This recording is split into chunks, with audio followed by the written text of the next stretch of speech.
Medyo social ang lulutuin natin ngayon. Ganon pa rin mga gulay pero social. Kasi igigisa ko na ito. So ayan po. From our garden. Ayan, hindi niyan sa tindahan na yung nanay ang pansaw ko. From our garden, ayan po. So, meron akong chicken na minarinate ko na ng salt and pepper and oregano. Bahala na kayo manay.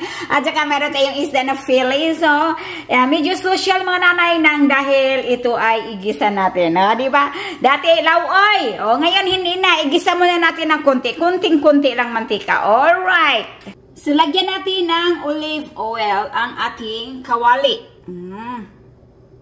Okay. Kunti lang siya. Kaya parang tifid. Tifid! So, ilagay na natin ang ating ahos. Piti na siya. Piti na. Aguroy. Guwapa sa kawali, mga nanay. Kailangan guwapa ginatong kawali. Bura ba og nagluto ba? Joke lang mga nanay. Smile as we can habang tayo nagtatrabaho sa gawain nating bahay, no? Huwag maging grumpy. Ilagay ko na yan lahat. Ito na yan lahat. Diba mga nanay, nagpiti-piti. Ako'y kagwapa. Hey, humot kayo. Humot kayo. Parang ang nagluto lang. Sila sa tinuray lang, wala pa ilugo si nanay yan. Wala pa ligo. Kaya nagtuyok-tuyok na ko mga nanay kaya nag-laundry ko. Unya, balik-balik sa garden kaya tawag doon.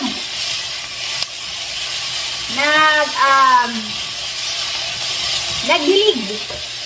So, kinahanglan din siya ukay-ukayon kay masunog. Nasunog yun. May asim siya ng konti. Okay. Okay lang mga nanay. Okay lang. So, ilagay na natin ang ating kalamansi.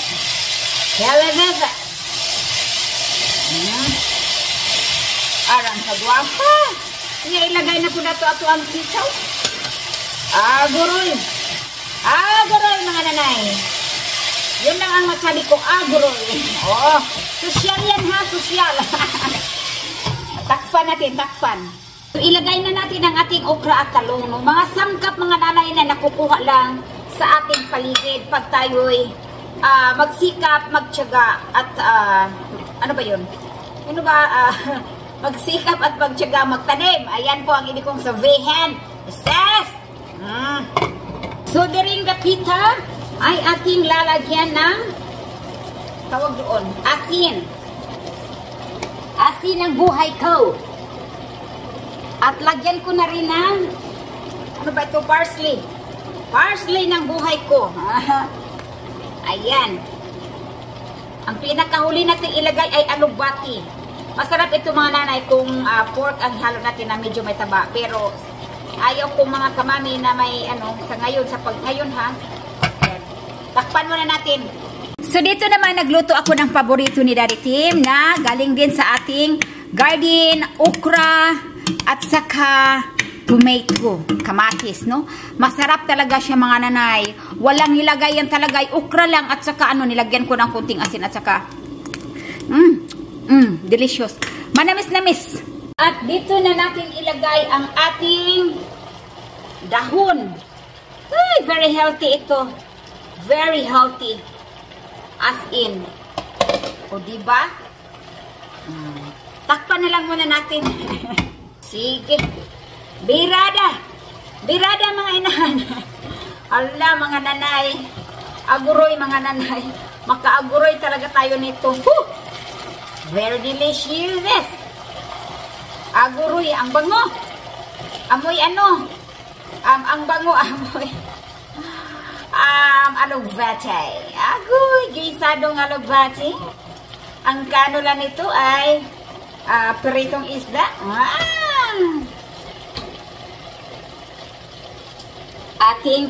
Tiniplan ko na ito. Agoy. Agoy mga nanay. Disgrasya ang kanon aniron. Tama na itits. Kagwapa. Grabe. So, arang kagwapa sa atong gulay. Mga nanay. From the garden. Masipag, matyaga, guwapa, kugihan, Nandiyan na lahat. Nandiyan mga nanay. Eh, tapos na yung gulay natin. Ang sarap niyan. So, diri naman natay gipataob nga. Naka-grilled. Ayan. Hala, kagwapa anak mga nanay. Oy. Isda at saka chicken tender. So, ayan na. Binaliktad ko na ang aking isda. Alright. Malapit na yung maluto mga nanay. At tayo'y kakain na. O, kami lang pala. So, ang anak ko, nagpaluto talaga siya ng dried fish. Kakain daw siya ng dried fish, mga nanay. Sus Maria, special talaga ito. Special trip ng nanay. Gagawin ko dyan ay pakagingking ko talaga. Yung toasted talaga. Yan ang gusto niya. Ay, naku po. Hala, sige. Pilipinong-Amerikanong anak. So, ayan na po no ang ating pagkain sa hapagkainan. Ayan po, hindi kalimutan yung cherry natin, cherry lady. At ang ating watermelon. Ay, magulay natin kanana. Yan nga si Mateo ay nagpaluto ng dried fish. Tinusted ko talaga. At si Daddy Tim naman sa kanyang paboritong. What is your favorite, Daddy? Okra and? Tomato and okra soup. Yes, mga nanay. Very delicious yan na, delicious. O, diba si Daddy Tim? Pag uwi galing sa trabaho, may pagkain na siya. King Mateo. Oh, this is a fresh batch? I know. Okay, Mateo. Okay.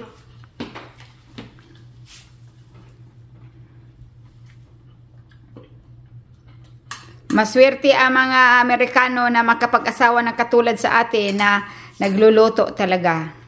Pagdating nila, may pagkain na. Pati ang mga anak ay very lucky because pag nagluluto ang mga nanay, hindi galing sa fast food ang pinapakain. So, lutong bahay talaga. Healthy. Ayan, oy, Mateo ha, eat your rice. Kusog ka ni mo kaon og bulad ding bataanan ni. Na akong gigagmay-gagmay ang bulad okay? Kaunon jud ni. Alright.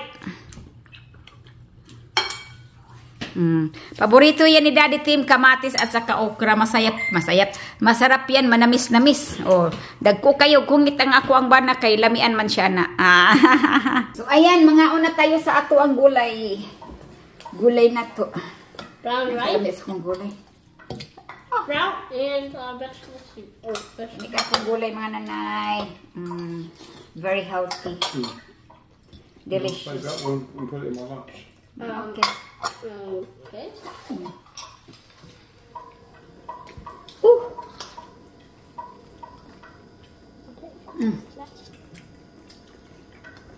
Pero yung kanin ko hindi masarap kasi brown rice.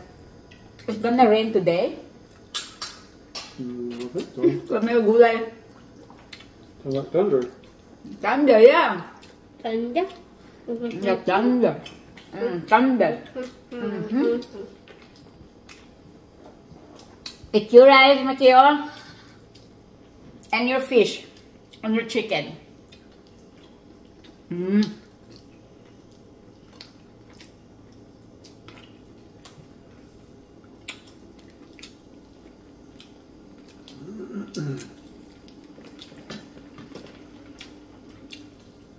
Okay, this little small sail Small what? right here, and that's what it's thundering. A little small sail right there of rain. Let's see which way it's going. Kalamit sa akong sultan. It's taking a self-turn. Ginisang gulay.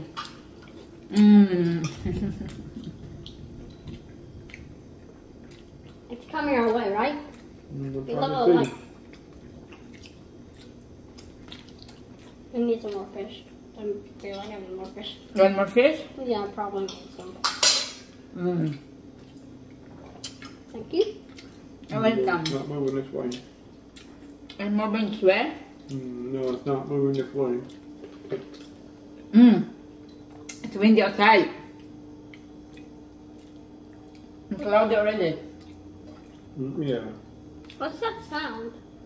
It's a refrigerator. Sure.